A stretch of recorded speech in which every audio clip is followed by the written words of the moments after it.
And hello, and welcome to the TAC Tools Explained series. My name is Hilda Arteaga, and I am a community manager of the Cisco Community and the host of today's event. So today we're going to talk about the wireless TAC tools that we have and the different tips and tricks just to manage these tools. Before we start, I would like to mention to you that the Cisco Community is an online forum with over 500,000 members where you can get answers to your technical questions prior to opening cases with the TAC. Also, you can make questions or answer many of them and contribute with documents, videos, and blogs that helps others and even yourself. Remember that the Cisco Community can help you to boost your career by becoming a top contributor and getting the technical community to know about your expertise. Well, before we start, I would like to share with you some couple events, information, and activities related to this event that can be of your interest. First of all, we have an Ask Me Anything session following this event. What does this mean? This is actually a forum session where you can clarify your questions related to all these wireless tools that Javier and Shankar are covering. They will have been to answer all your questions till next Friday, February 19. How does this work out? Actually, if you have any questions related to any of the tools that they are going to present today about the deployment, the best practices, but you just think about that question just 1 hour after this event or maybe a couple of days after, then you can post that question on this forum event and they will be helping out to clarify them. Also, if we did not have enough time to verify your question or answer your question, we will be posting them in this forum to validate information, and you will find the answers just right there. All the details that I'm mentioning and all the information is going to be available on the chat panel, which is actually located at the right side of your screen or just on the tiny spheres that are in your mobile device.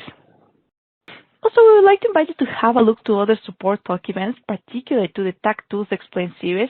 You can have a look to all the different tools. We have the recording, we have the FAQ document, the slides. So have a look to the CLI Analyzer, My Devices, the TAC Connect bot, and even the Collaboration Solutions Analyzer. Once again, all the information is going to be on the chat panel, so have a look to them. And we would like to invite you to become an event top contributor. What is this? Just like participating in the Cisco community events and also in the community to be recognized as a top contributor as well. As well, we would like to invite you to become a contributor by rating the content at the Cisco community. Sometimes you find very helpful information just right there. And if you find something that is giving you a hand, don't forget to give it a helpful vote. That helps us out not only to recognize the quality content that is in the community, but also to let people know that they are doing a good job. Imagine that you have a question and that someone gives you the right answer. By giving them an accepted solution, someone in future that has a similar question can find it out very quickly as well. And well, we provide awards and details to people who do that. So let's get started with this event. I would like to introduce you to the experts that are going to join us and explain and drive us through these TAC tools today. I will start with Javier Contreras. He's actually a principal engineer for the Business Enterprise Unit for Wireless and SD-WAN. He's focused on an EMR region, that is Europe, in the last 15 years. He has over 2 decades of experience in the IT industry and networking industry. Previously, he worked in a security consultancy and training. He has been mostly involved in high priority support cases for wireless infrastructures, CCA wireless development, maintenance releases, wireless security testing, and in the lead of wireless express applications. Javier is a Cisco Live Distinguished Speaker and has contributed in the Cisco Press book, Developing and Troubleshooting Wireless Network. He lives in Barcelona, Spain, and he practices Tai Chi Chuan as a hobby. Hi, Javier, and welcome to this event. On the other hand, Shankar Ramadan, and he's a technical leader in the services for Cisco Unified Wireless Network. He's a Cisco Live Distinguished Speaker, an author and active contributor of the Cisco property and wireless innovation tools such as Wireless Debug Analyzer, Wireless Configuration Converter, and CLI Analyzer, among others. Shankar has over 9 years of industry experience and has delivered several training sessions on unified solutions topics to a wide range of audiences. Prior to joining Cisco, he worked as a wireless network engineer at Elan Technologies, being responsible for RF wireless networking planning and optimization. Shankar holds a Master of Science degree in Electrical Engineering with a specialization in Communication and Silent Processes from the University at Buffalo, and a CCA certification in Enterprise Wireless. Hi, Shankar, and welcome, and thank you so much for joining to this event. Thanks, Hilda. Hello, everyone. Thank you very much. And well, if you would like to have a deeper look to all of the information that the experts are going to present today, please have a look. They are already available in the Cisco community. You will find the link on the page as well. Once again, if you have any questions, please, we would like to ask you to use the Q&A panel as well allocated in the right side of your screen or on the tiny spheres if you're in a mobile device. That helps us out to manage the questions just like easier and faster. And if you have any other questions, just like I have no audio or something else, or I want to give a presentation, I want to connect to Javier, please use the chat panel. Remember that Javier and Shankar are actually developers of these tools and creators, so you can learn a lot from them. I'm going to give the microphone and the presenter's right to Javier. People, thank you for coming, and really it's a pleasure to share again a little bit of information about the Config Analyzer. This is the main point to access, so CUA Wireless Config Analyzer is where you're going to find the cloud version. We will go a little bit more where else to find. So first of all, what is this tool? What are we going to be doing this? Number one, this is an evolution for the WCAE. This was a tool I wrote for Windows in about 2007. We needed to evolve it to support 9800s, newer AireOS, to be multi-platform. So I modified and created the Config Analyzer Express as a way to simplify access to this tool. And why this tool exists is very simple. I am lazy. I am really, really lazy. I don't want to process 200 controllers to find out exactly which interface is in a wrong IP address. So that's why I started writing the tool, because I needed to process configurations from customers day yes and day every single day. So I wanted to simplify, make it quick. Also, we collected learnings from what was happening on the cases, so we dumped those learnings into the tool to find very well-known configuration errors. As the tool progressed, we received a lot of questions from professional services and customers asking, hey, I want to find this problem in RF. I want to isolate which APs have problems. So we started as well adding a lot of RF analysis and RF state checks to simplify this. It's important that the tool is not super intelligent. The idea is to simplify, make things quick, and highlight issues that you need to look into it. It's not foolproof, but the idea is to be practical, to make things in a lot faster. We have a lot of checks in general topics, RF, mobility, security, flex, and so on. This is a single controller per run time, so you cannot compare controllers. This supports either AireOS or 9800s, so no problem there. Whatever you want to throw at it, it will work. It doesn't have any limitation in terms of models or versions. Anything you throw, it should be able to process, and in general, unless there is some defect that I may have missed. Important, we have two main versions of the Config Analyzer. In fact, we have three. Two are facing towards customers, which is they all run the same underlying engine. They run the same intelligence. It's just one, the cloud, because I cannot throw at you megabytes of results there. It's only going to show you summaries and all of the checks, no details. If you want low-level details per access point on the RF summarization, RF stats, and so on, you need to download a mini desktop that is going to have Excel file with all kinds of ugly details. But in general, for your config validation, finding configuration problems, or just RF summary view, the cloud version, you can use it, no need to install anything, very quick, and you get the job done. So, main ideas. RF data summary. We can see how many APs we have on a particular model, how many APs have with the radius on a particular state. We have the concept of RF health, which was the answer to how the hell I found which one of my 700 supermarkets have an RF problem without traveling all around Australia. That was a real question on a real case. So we needed to find out which of the 700 supermarkets has a problem. So we brought the RF Health as a way to highlight which areas had the most problem without being there, based on the information that RRM is collecting on the controller. Now, the third version of the tool is basically running in TAC. Something we work with Shankar to get it done. Every time you upload a show run or a show TAC wireless, the tool is actually executed, and this information is pushed into the TAC case so TAC can use it as well. So you have these three versions: TAC, Cloud, and Mini, each one with different kind of results tailored to the front end you may be using. Where I can find the tool, the Cloud version is available on the first link. Now, all of these wireless tools and documentation and all the other support options, the mini desktop version and so on, is available on DevNet, the link you have here. Any questions, features, problems, you can write to the email, which is available as well on the wireless analyzer as a link, and we will receive your feedback. How it looks, this is after you have executed. The main idea is you get all the checks in summarization. You get a summary of how many messages have been found on each level. And here you have a list of different results grouped together.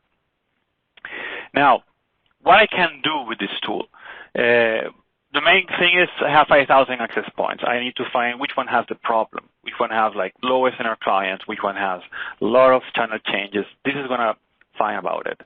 Config errors, and I'm missing an access list. I have an incorrect web authentication. I forgot to enable the HTTP proxy. Sometimes we see scenarios when we have a case that is being dragging for weeks, and it was because somebody forgot to click one option. And it's just one line in the config. Finding this manually can be super difficult, or just the proverbial needle in the stack. With this, you will find a matter of seconds. We also have validation on current code, which I keep updating, which is the latest recommended code. The code is going to tell you. We have as well a best practices metric, which is similar to what you get on the controller GUI. Of course, the RF summarization. Now, how I should use it? It's important, and that is where we get most of the problems around the tool are about this. The tool supports show run config for AireOS and show TAC wireless for 9800s. It is super important you only provide this type of files, because that is where we get a collection of your configuration and operational data, both for controller and access point in one go. That is important. We have created these commands to basically, the idea behind it is, okay, let's see how we can, in one single command, we can process 80% of all TAC cases, and we get a very good picture of what things are going around, how things are going. So take this. Don't provide just the config, like a TFTP backup of the configuration, because we cannot work with that. It's not enough. We need these two command outputs. In the case of AireOS, it's very common that if we have a lot of access points, we're going to be missing radio configuration. If you use the transfer upload command, which is described on the DevNet link I mentioned, you can collect the data, and this is going to work most like 100% of the times. Remember, there's a little tip. If you have a super huge file, it's going to take 10 minutes to upload. You can zip it.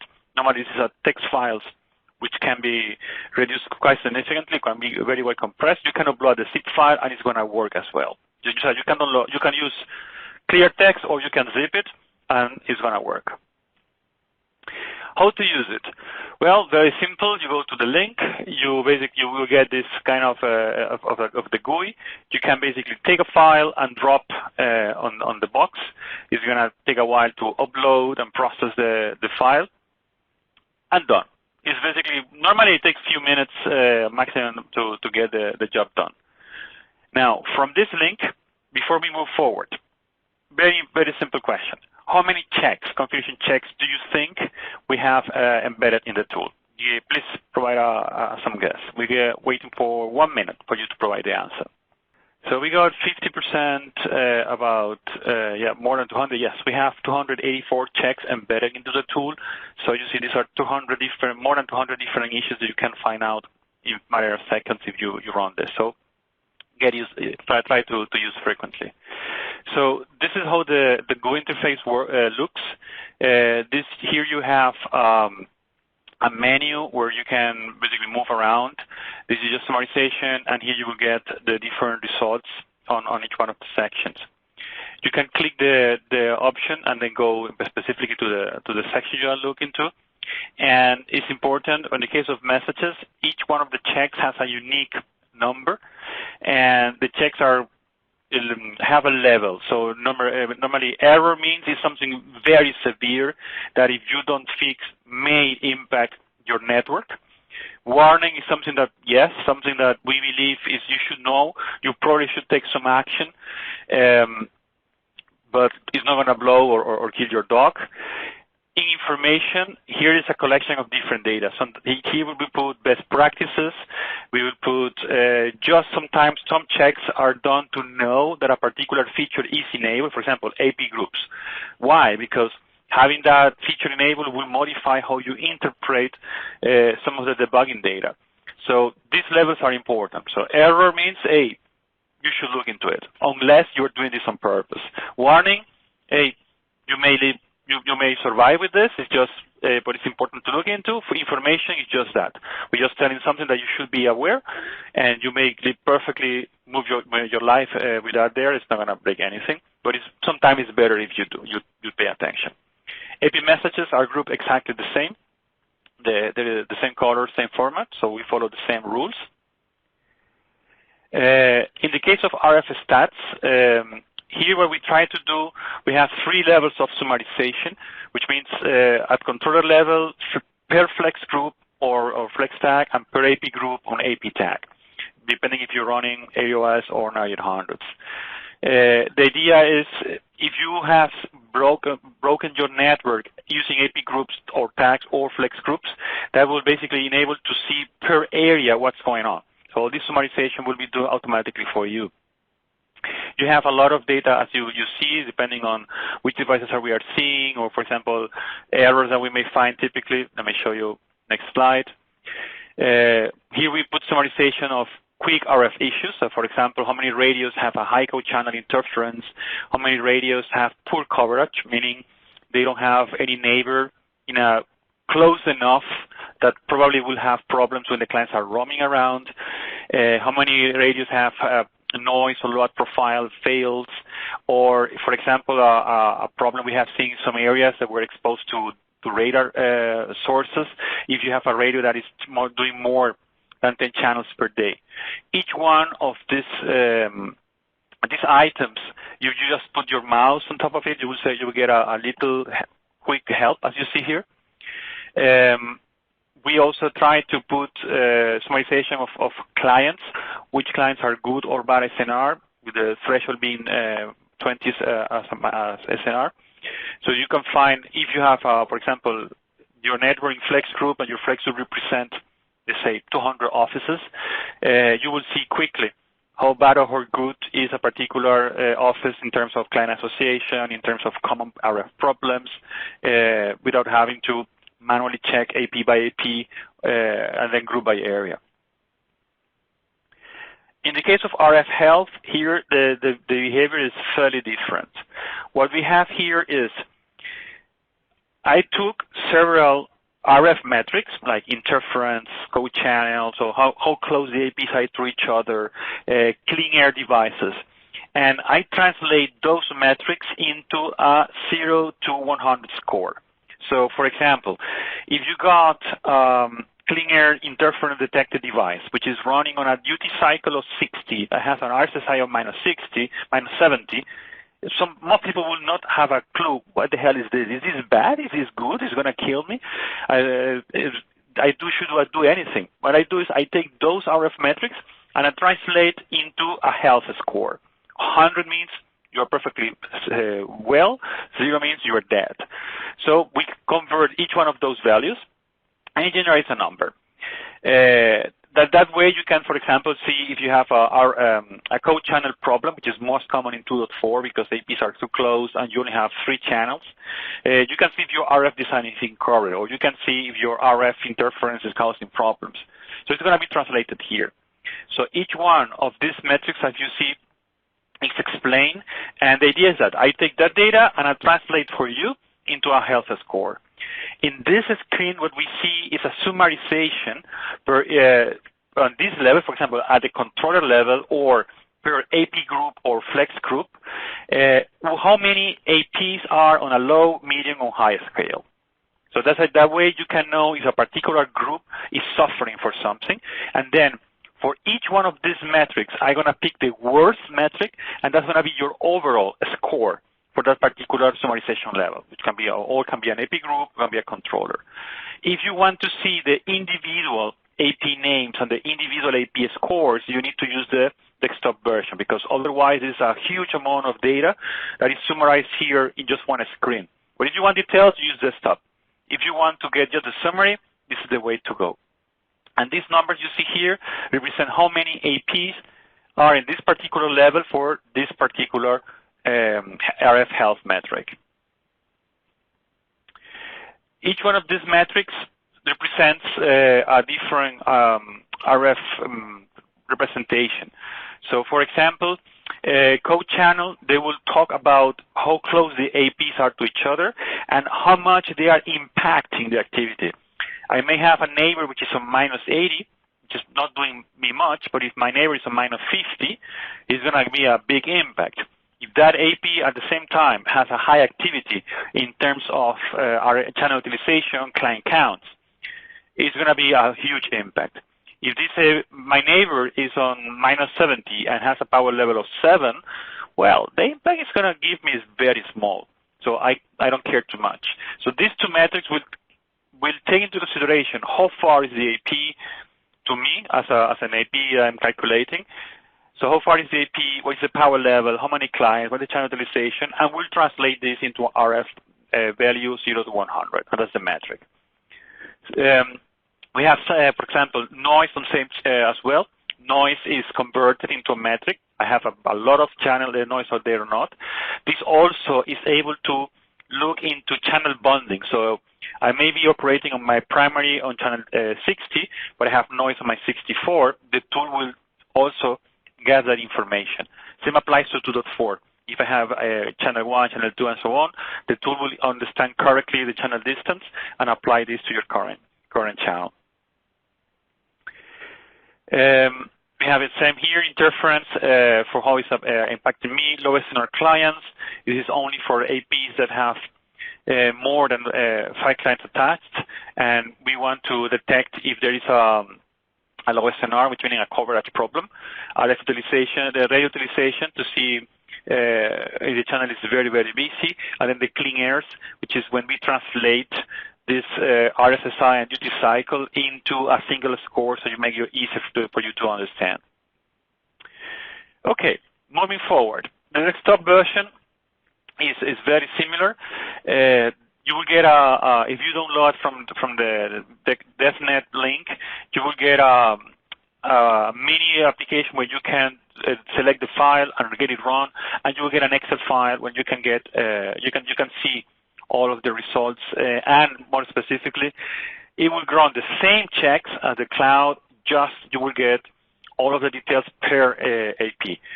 We support Mac and Windows, so it's multi-platform, and this is more or less how it looks in order to do the processing. Okay, this is some of the stuff you will get. There are a lot of more reports available in the desktop. Some of them were needed by our development or our professional services, so you will see there a lot of summarizations done on the RRM or RF area. So take a look.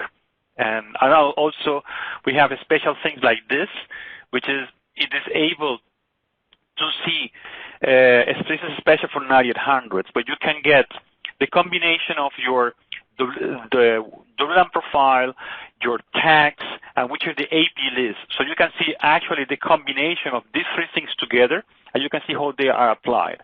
And if any of them is missing a component, it will basically flag it out. So it's a visual representation of the complete profile combinations that you have in 9800s that is available on, that is going to be actually applied to the device. Okay, I will give you a quick demo to see how quick this can be. So this is 1 second. Oh, close the. I'm sorry. Close the. This is the cloud version, and I will just upload here one file I have available that I did. There it is. This is a zip version, so it's going to be pretty fast.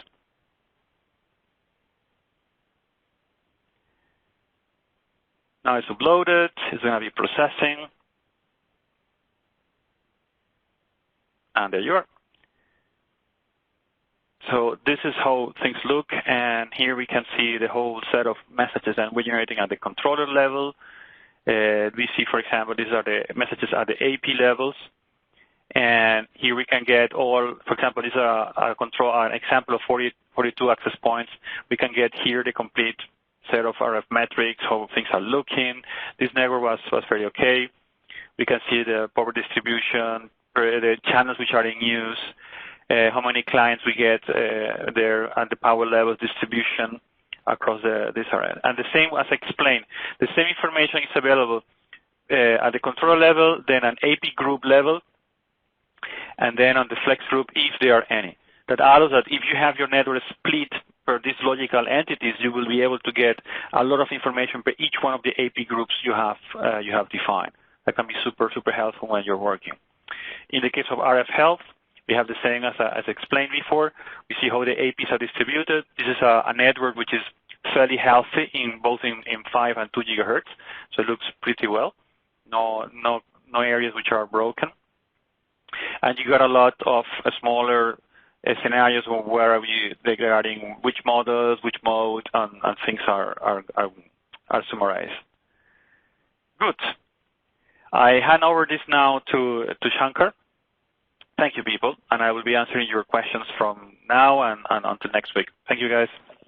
Following Javier's wireless config analyzer, we'll be just talking about another popular wireless tool, namely wireless config converter.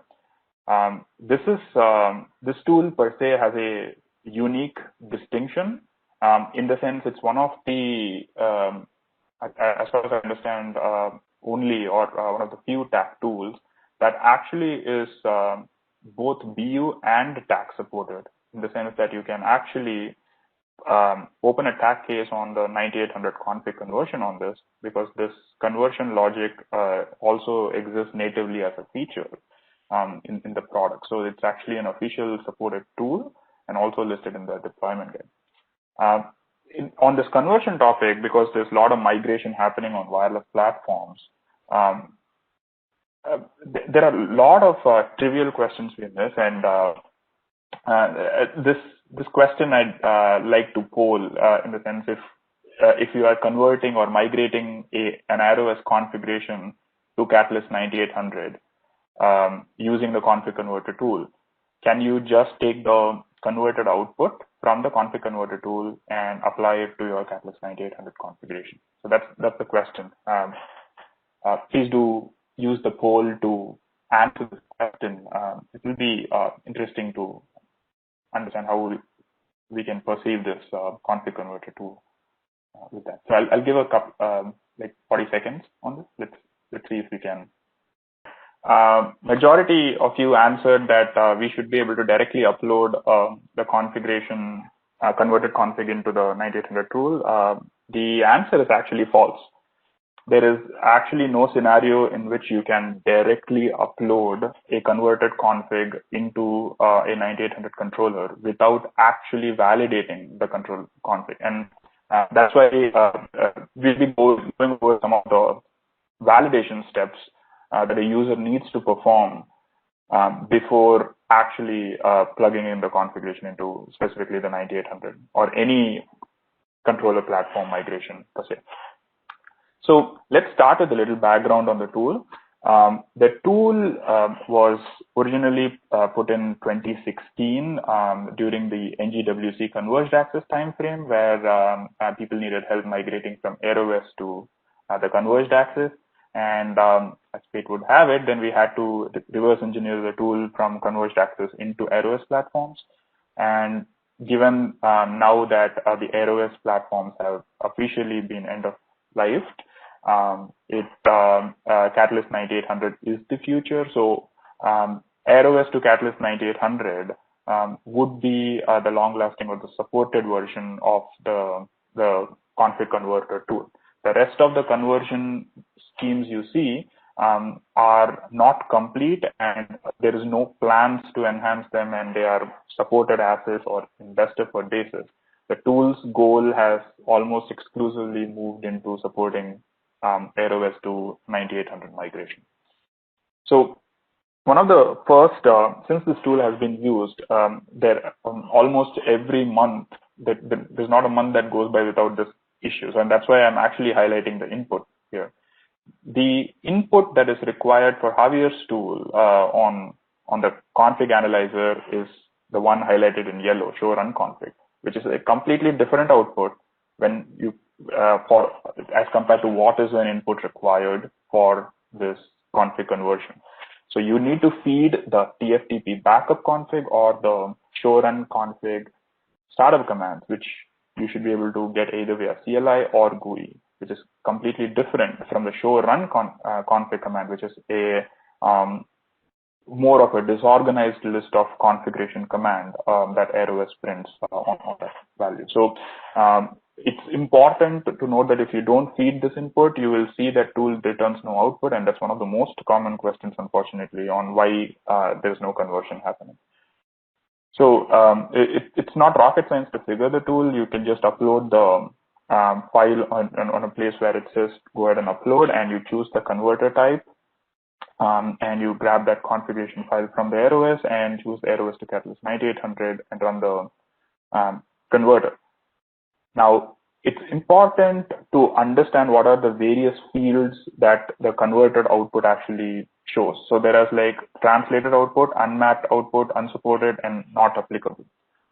Translated config means that we have successfully been able to translate a single line or multiple lines of AireOS commands into logical sequence of iOS XE commands. This not necessarily means that it is directly portable. It means that it has been translated, but you would be able to port it.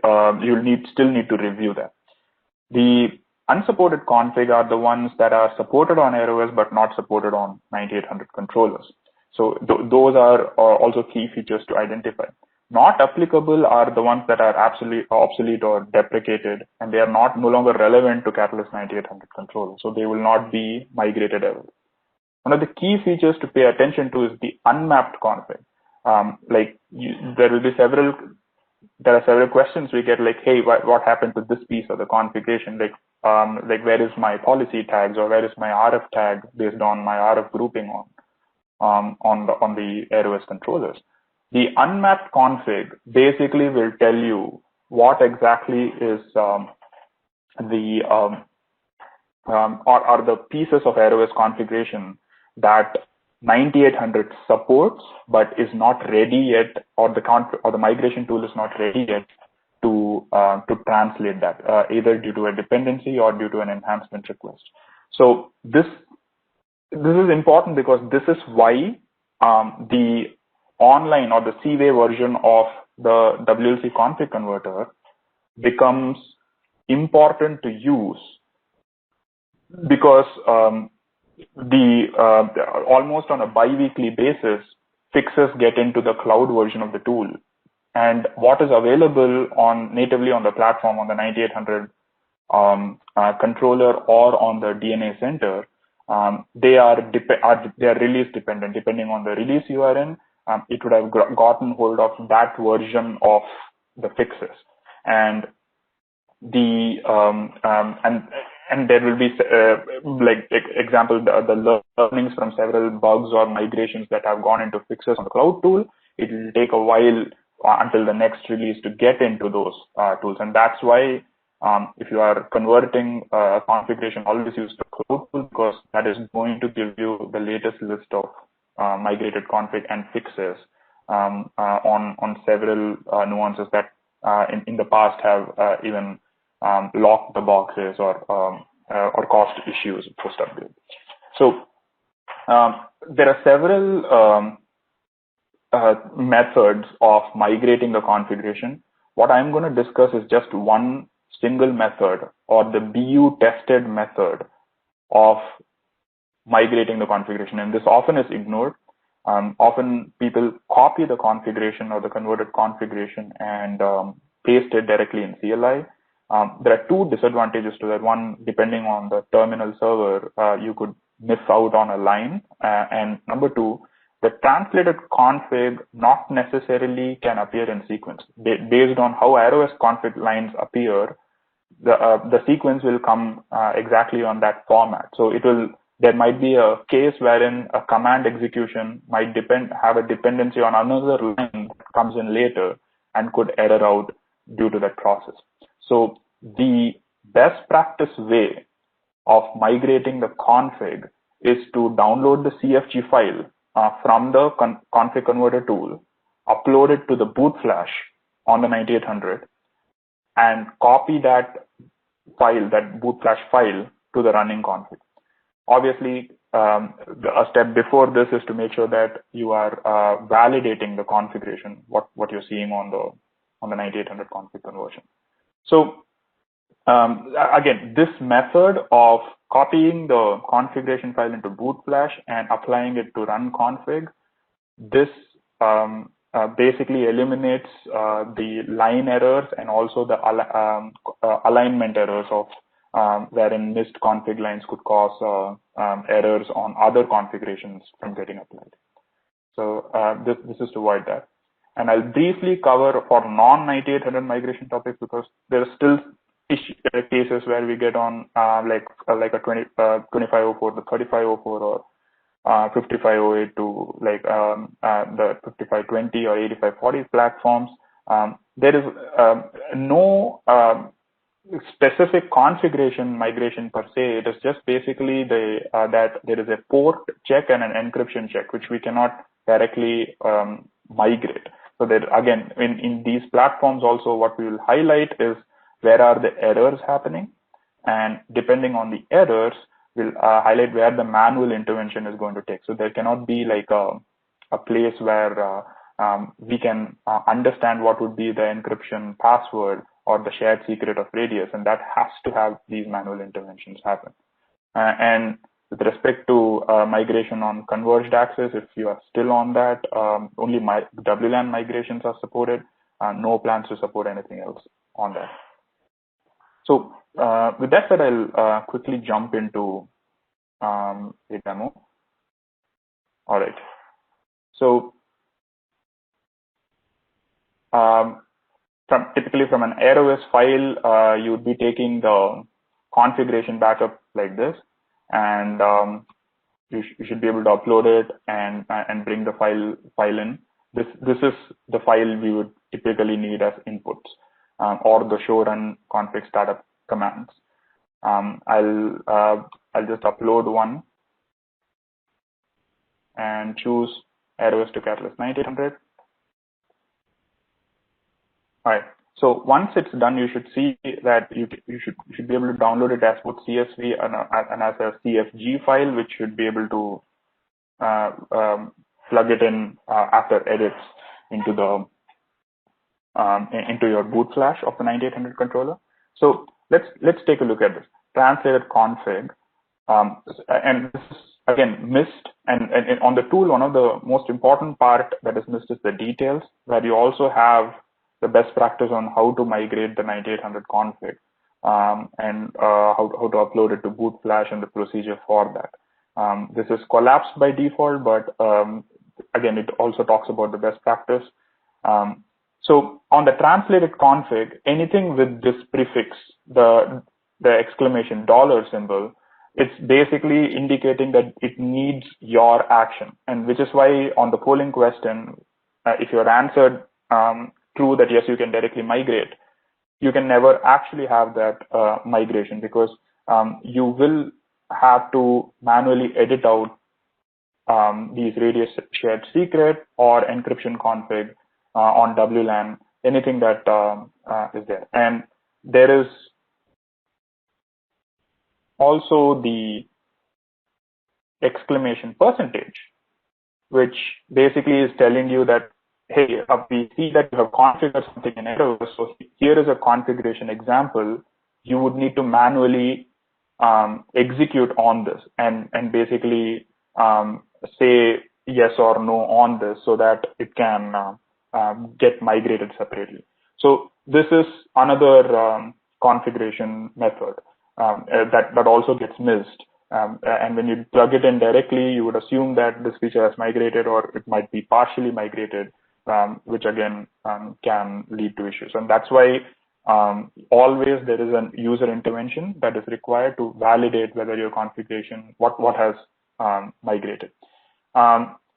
You can also look at your AP groups. I mean, some of you may be familiar that the at 9800 configuration model is not literally a one-on-one mapping to what an AireOS used to do. So the concept of AP groups will basically go as policy tags. So you would see that some of these in earlier versions of the tool, like 16.10 versions and all that stuff, these translations might not be available. So right now, all these cloud changes will bring all these translations of AP group into policy tags, flex groups into the flex profiles, and still you would see an element of configuration missing, and that's where you will be consulting the unmapped config. So let me get to here. Let me collapse this out. And once you're done with translated, you can also view the unsupported config on what is not going to be supported on 9800 per se, or what commands are not going to be brought in. These are layer 2 ROM parameters, which actually don't even, which are like old CCX version commands, which are not supported on 9800, like not applicable config. Again, like there might be a port dependency or AireOS specific dependency here, and unmapped config, which is basically telling you that these are commands that are supported, but we don't have a mapping figured out yet. And as you can see, some of the RF commands, there is still, based on the configuration, there might not be enough clarity on what exactly is the RF tag or RF profile that the current global RF settings are translating to. So you would see that several of them will be in RRM RF range, which again will require user intervention to either manually enable or translate these configurations. So these are the pieces of unmapped configuration which actually get missed, and once you are in your CLI, you basically can copy the file into the run config, hit enter, and that should pretty much migrate your configuration. And though it's okay to just do that, sometimes it's basically best practice to make sure that you always reload a controller after the configuration has taken place, config migration has taken place, so that the new config changes are in sync. So that was a quick high-level demo on some of this, and I'll just quickly also show like what the current converged access migration looks like. It will, if you upload a converged access file, you would be getting a literal AireOS WLAN translation for that. That's pretty much what is there. The rest of the configurations were originally planned, but now are deprioritized. So the simple task there. And similarly, if you look into the AireOS to the newer the 5520 migration platforms, you would see that we would be highlighting some of the encryption config. Let me just quickly show that.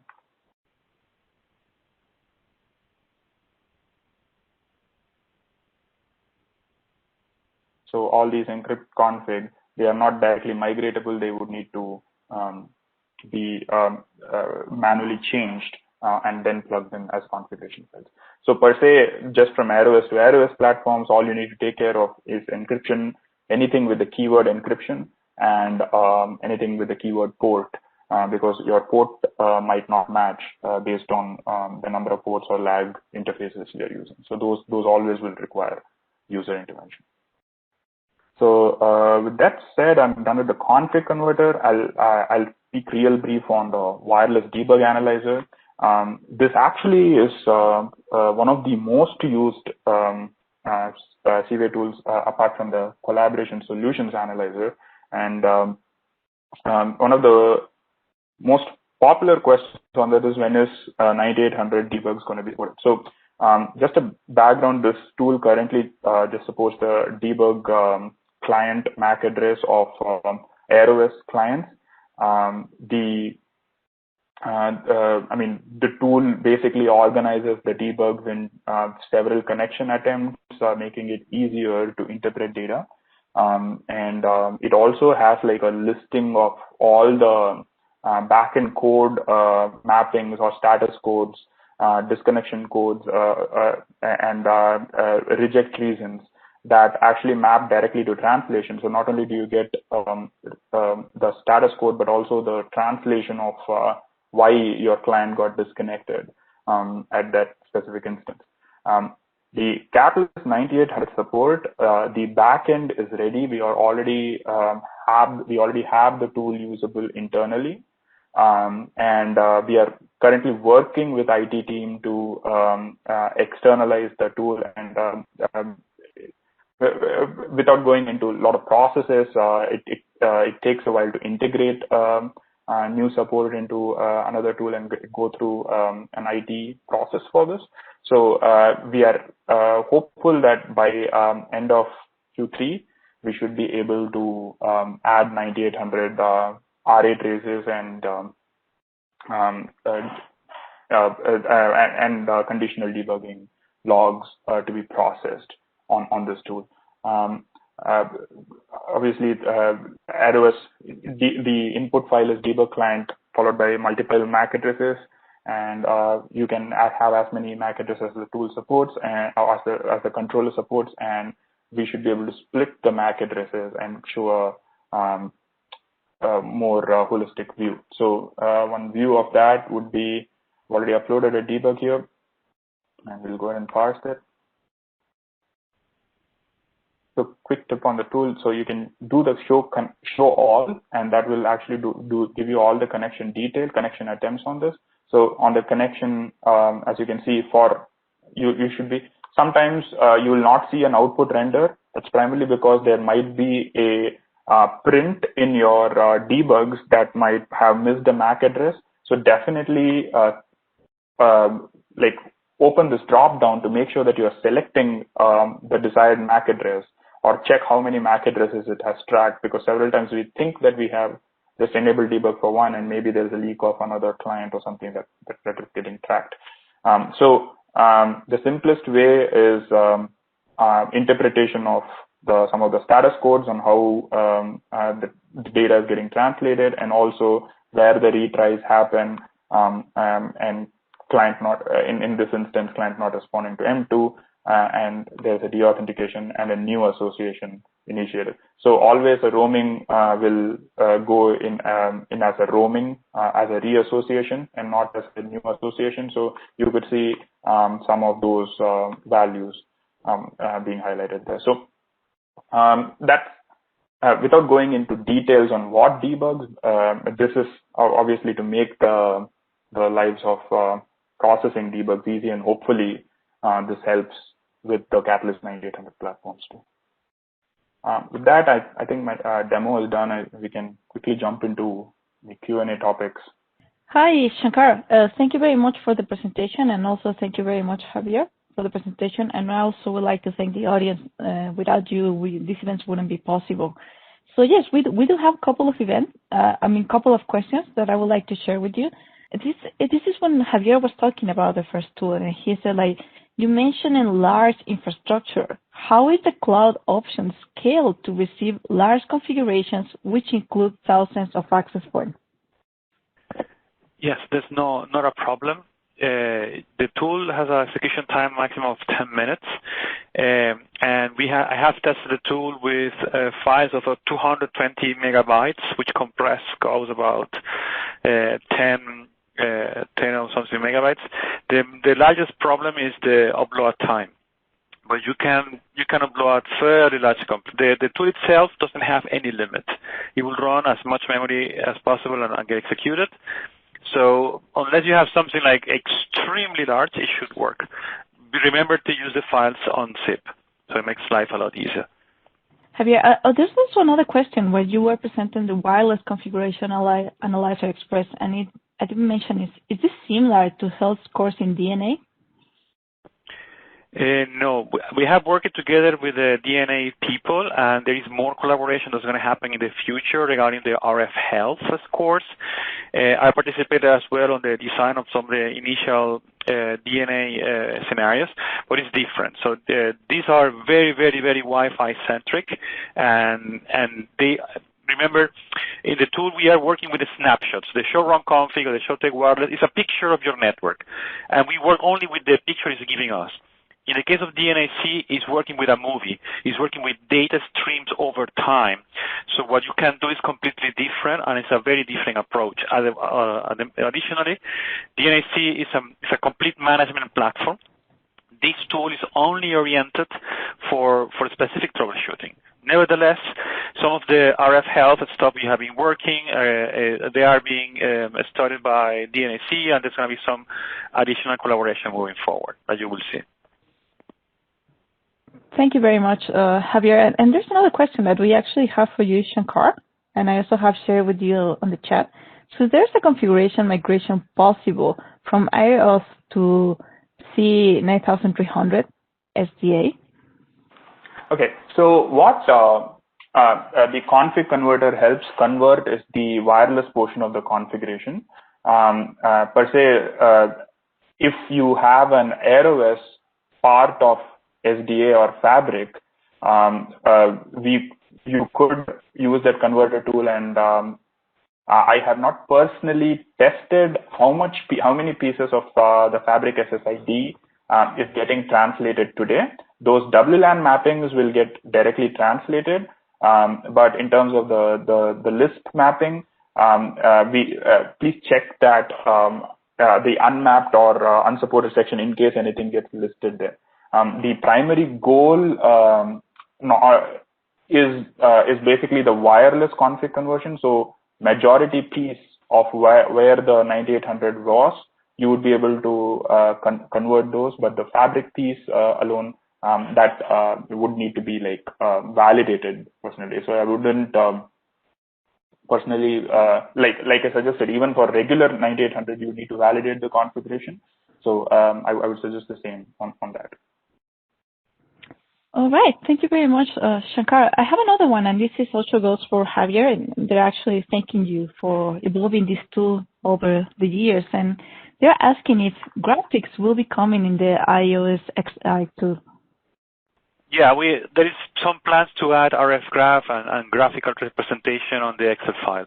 That is not on the cloud version, but on mini desktop. There are plans to add some of those organizations graphical representation over there. Great, thank you. And there's another question, and this could go for like any of you, and I'm placing that one on the chat as well. So is there a way for us to see how the access point is viewing the others? That is, like, if I'm looking to the CCIE and the ACIE, for example? The way that they see each other is through the NDP, so then the Network Discovery Protocol. So they are sending these frames on a regular basis, which are detected by the other AP. So the idea is, in the normal way, is APs are doing channel scan every X number of milliseconds, which depend on which band and how many channels you set to scan, and the period that you configure for the RRM scan timer. And they're going to move into the next channel, and they're going to send the NDP frame there, which is going to be received by the APs which are residing on that channel. Because we know on which power the NDP was sent, we know what is the path loss. it gives us an understanding of how far is that AP from myself, on which channel it is operating, and if it's a known AP in my RF domain, my mobility network. So yes, that's the way that AP see each other. Great. Well, thank you very much, Shankar and Javier. Due to the time, we're going to close down this live Q&A. Remember that if we did not have a chance to cover your question just during the session, or if you have extra questions, you can ask them in the forum event. It's going to be available till next Friday, 19th. And well, if you are looking for further events like this one, and you would like to find more about the upcoming support talks, just have a look to our Twitter, Facebook, and other social media accounts such as YouTube, LinkedIn, and even the application. There you can find more information. And also, if you are looking for other events related not only to the support tools that Cisco offers, but also to the other architecture and technologies, you can find more on the Cisco community. We have a huge variety of events. Thank you, everyone, for joining us to this session, and really high and very good thank you to Javier and to Shankar, who has provided an excellent session of these very valuable tools. Remember that you are going to have a survey that is coming out to you. Please help us out to answer it. It helps us out to see how we are doing, and also please let us know what kind of topics you would like to see in upcoming events. Once again, well, thank you so much for joining us today, and we shall meet you in the next support talks. Thanks, Javier, Shankar, and thank you to all the audience. Thank you, people. Thank you. Thank you, everyone.